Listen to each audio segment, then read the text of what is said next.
बांदा में अवैध जमीनों की बिक्री कर भूमाफिया बेलगाम घूम रहे हैं। स्थानीय प्रशासन और बांदा विकास प्राधिकरण की मिलीभगत से शहर में करोड़ों का फर्जीवाड़ा सामने आया है। आरोप है कि माफियाओं ने भोले भाले लोगों को फर्जी कागजात के जरिए जमीन बेचकर ठग लिया।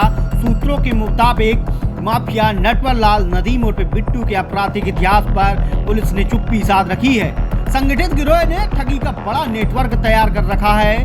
बीडीए से जारी नोटिस के बाद मामले का खुलासा हुआ। आरोप है कि अधिकारियों की सह पर जालसाजों ने फर्जीवाड़े का साम्राज्य खड़ा कर लिया और मयूर मल्टीप्लेक्स के नाम पर करोड़ों रुपए की लूट की है। न्यायालय ने समुचित धाराओं में मुकदमा पंजीकृत करने के लिए निर्देश दिए थे, लेकिन धारा जो लगाई गई है अभी वो 420 और 406 लगाई गई है और ड्यूरिंग द इन्वेस्टिगेशन में भी पॉसिबल है कि 467, 468, 471 भी बढ़ सकती है, क्योंकि इनके द्वारा कूट रचित दस्तावेजों के आधार पर इनको बेचा गया है। क्या संगठित गिरोह है जो गिरोह बनाकर जो अपराध करने वाले आरोपियों पर क्या गैंगस्टर एक्ट की कार्रवाई हो पाएगी? देखिए, अगर इनका संगठित गिरोह है और इनका ये काम है तो डेफिनेटली कार्रवाई हो सकती है। जो मल्टीप्लेक्स के पार्किंग एरिया को धोखाधड़ी करके बेचने पर इन सभी पर 420 के तहत दर्ज मुकदमे में और धाराएं भी गंभीर बढ़ सकती हैं। बढ़ सकते हैं। इन्वेस्टिगेशन ऑफिसर को पूरा अधिकार है, अगर वो ऐसे फैक्ट पाते हैं तो डेफिनेटली धाराएं बढ़ सकती हैं। 470, 468, 471 में बढ़ सकती है। क्या न्यायालय के आदेश पर क्या पुलिस निष्पक्ष विवेचना करेगी? देखिए, निष्पक्ष विवेचना इनका फंडामेंटल राइट है। जब फिर भी निष्पक्ष विवेचना अगर लगता है हम लोगों को, तो हम अभी एक आवेदन न्यायालय में डालने वाले हैं कि इस केस की मॉनिटरिंग न्यायालय करे, और ऐसा अधिकार भी है और ऐसी विधि व्यवस्थाएं भी हैं ऑनरेबल हाईकोर्ट सुप्रीम कोर्ट की कि अगर कोर्ट को लगता है कि इन्वेस्टिगेशन प्रॉपर नहीं हो रही है तो वो प्रॉपर इन्वेस्टिगेशन के लिए, फेयर इन्वेस्टिगेशन के लिए निर्देशित कर सकते हैं। क्या पीड़ित पक्ष को क्या वास्तविक न्याय मिल पाएगा? देखिए, हमको तो पूरी उम्मीद है और न्यायालय से ही इनको रेमेडी भी मिली है। इन्होंने काफ़ी लंबे संघर्ष के बाद इनका एक प्रथम सूचना रिपोर्ट दर्ज हुई।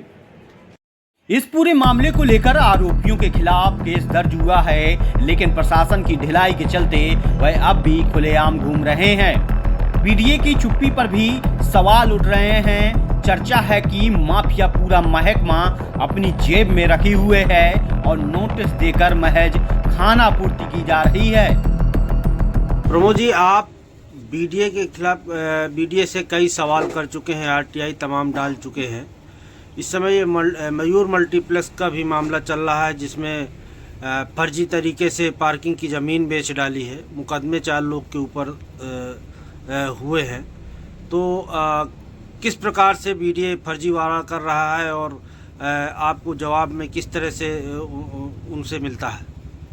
देखिए, वैसे 3-4 दिन से मैं भी सुन रहा हूँ, कई लगभग 1 हफ्ते से सुन रहा हूँ मयूर मल्टीप्लेक्स का मामला, क्योंकि ज़्यादा मुझे जानकारी नहीं है, लेकिन जानकारी जो मीडिया के माध्यम से हुई है, जो भी पीड़ित व्यक्ति हों, क्योंकि मेरा उनसे भी कोई सबका नहीं पड़ा है। सवाल ये है कि मयूर मल्टीप्लेक्स की जो पार्किंग की ज़मीन थी, पार्किंग का जो नीचे का होता, उसको पहली बात तो कोई भी ज़मीन आरक्षित, मैंने पहले भी कहा था, कई मुद्दों पर बातचीत हुई है। किसी भी शासकीय दस्तावेजों में जब कोई सुरक्षित हो जाता है तो उसको बेचने का अधिकार नहीं होता, खासकर उन चीज़ों पर, जैसे हम किसी हॉस्पिटल के लिए बना रहे हैं, मॉल बना रहे हैं, कोई कॉम्प्लेक्स बना रहे हैं या अन्य कोई व्यावसायिक प्रतिष्ठान बना रहे हैं, और हम लिखित रूप में एफिडेविट में या जो बांदा विकास प्राधिकरण है, बांदा शहर को डेवलप करने का जो शहरी नियोजन विभाग का एक संस्था है वीडियो, उस पर उन्होंने अगर पार्किंग को बेचा है तो ये गलत है। उसके लिए बीडीए जिम्मेदार है, बांदा विकास प्राधिकरण जिम्मेदार है। क्योंकि जब बेचा जाता है, जब खरीदा जाता है, तो बाकायदे ऐसे तो होगा नहीं, शहर के अंदर का मामला है, बीडीए मानचित्र जारी करता है, नक्शे बनाता है, स्वीकृति लेती है, उसके टैक्स जमा होते हैं, वो टैक्स सरकार को जाता है, जिससे सरकारें चलती हैं।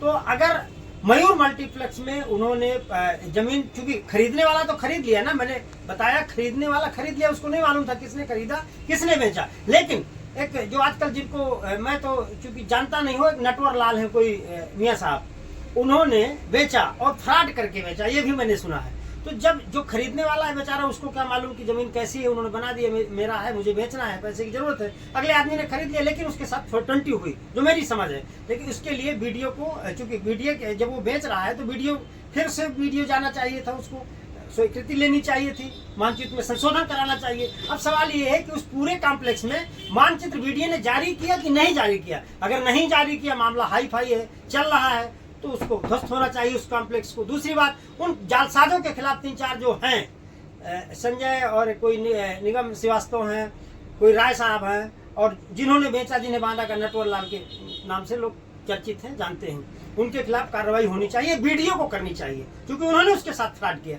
तो मयूर मल्टीप्लेक्स का जो मामला है वो गंभीर है, और मैं तो सरकार से कहूँगा कि कुछ स्तरीय जांच गठित करें, टीम गठित करें और जांच कराएं। अगर वो पूरी बिल्डिंग अवैध बनी है तो उसको ध्वस्त कराना चाहिए, क्योंकि सरकार का बुलडोजर हर जगह चलता है, तो इसमें क्यों न चले। दूसरी बात, हमने कई आरटीआई लगाई, 2020 से 21 से मैं लगा रहा हूँ। मुझे जो सवाल था मेरा, बांदा में कितने कॉम्प्लेक्स व्यावसायिक प्रतिष्ठानों को आपके यहाँ से मानचित्र जारी किया गया, स्वीकृति मिली, कोई जवाब 2024 मुझे आरटीआई मेरे पास आज भी रखी, उन्होंने कहा कि कोई मानचित्र नहीं जारी किया गया।